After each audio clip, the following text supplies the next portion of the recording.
جنگل میں گوری اپنے بیٹے جگو کے ساتھ رہا کرتی تھی۔ گوری خود تو ایسی ہی تھی، کالو کے ساتھ رہ رہ کے بن گئی تھی بہت ہی چالاک، مکار اور لڑاکی۔ اس کے ساتھ ساتھ ہی اس کا بیٹا بھی ایسا ہی بن گیا تھا۔ اس کا بیٹا ہر کسی کو تنگ کرتا۔ اس کے بیٹے کی سب سے بری عادت یہ تھی کہ وہ تنگ کرتا تھا، بہت شرارتیں کرتا تھا۔ اس کی ماما اور پاپا یعنی کالو کوا اور گوری کوی اسے بالکل بھی منع نہیں کرتے تھے، مگر بلکہ اس کی حوصلہ افزائی کرتے تھے تاکہ وہ ان کاموں میں اور بھرپور شریک ہو، مگر انہیں یہ نہیں پتا تھا کہ اس کا انجام آخر میں کیا ہونے والا ہے۔ ایک دن جگو اکیلا تھا، اسے سوچ میں تھا کہ وہ کس کی شرارت سوچ رہی تھی، اسے سمجھ نہیں آ رہا تھا کہ وہ کیا کرے۔ تب اس نے دیکھا کہ ایک چڑیا اپنا کھانا کھا رہی ہے، تو اس نے سوچا کہ وہ اس کو ہی تنگ کرے گا، تنگ کر کے فوراً ہی بھاگ جائے گا جیسے ہی اس کا وہ کھانا خراب کرے گا۔ تو اس نے ایسا فیصلہ کیا اور ایسا ہی کیا۔ وہ فوراً چڑیا کے پاس گیا تو چڑیا کھانا کھا رہی تھی، تو اس نے فوراً اس کا وہ گرا دیا اور فوراً وہاں سے چلا گیا اور گھر جا کر اپنی ماما سے بہت جھوٹ بولا اور رو رو کر اپنی ماما سے اور پاپا سے کہا، ماما ماما میں تو بہت ہی آرام سے کھیل رہا تھا، غلطی سے میں آپ کے پاس اپنے گھر آ رہا تھا کہ اچانک سے ٹونی چڑیا آنٹی کھانا کھا رہی تھی، تو غلطی سے میرا ان کو پر لگا اور وہ بہت ہی زیادہ غصہ ہو گئی۔ انہیں لگا کہ یہ میں نے ہی کیا ہے، امی جان مجھے بچا لے، وہ مجھے بہت زیادہ ماریں گی، میں آپ کے پاس بھاگ آیا ہوں۔ کیا؟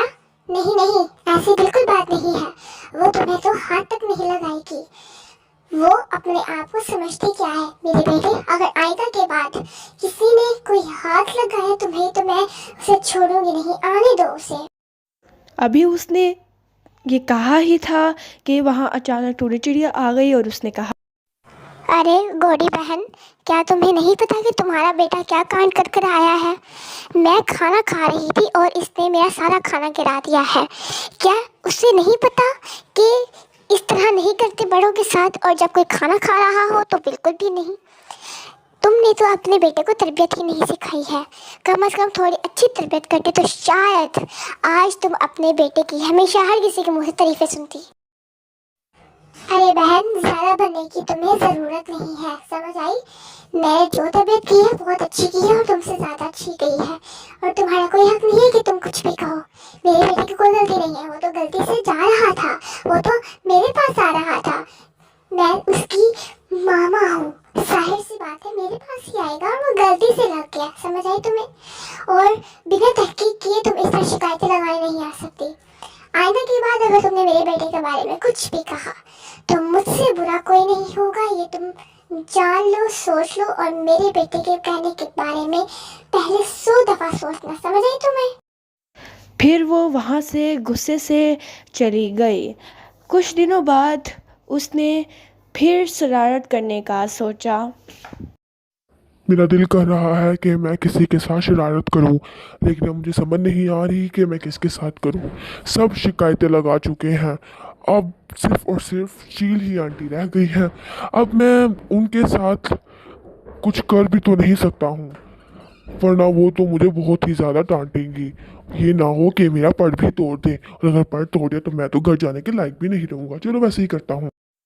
پھر اس نے یہی کرنے کا سوچا اور ایسا ہی کیا۔ وہ فوراً چیل کے پاس گیا۔ چیل آپس میں اپنے آپ سے ہی باتیں کر رہی تھی۔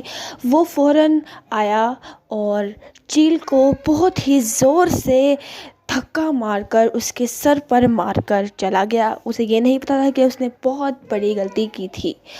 وہ فوراً اپنے گھر نہیں گیا بلکہ ایک جگہ پہ گیا اور وہاں پہ جا کر بہت ہی زیادہ خوش ہوا کہ اس نے آج چیل کو چکما دیا ہے، مگر ایسا تو تھا ہی نہیں۔ وہ بس ابھی یہ سوچ ہی رہا تھا کہ وہاں چیل آ گئی اور اس نے اسے اتنی زور سے مارا کہ وہ بہت ہی زیادہ زخمی ہو گیا اور اس کے پر ٹوٹ گئے، اور اس طرح اسے اس کے کیے کی سزا مل گئی۔ نتیجہ جیسا کرو گے ویسا بھرو گے۔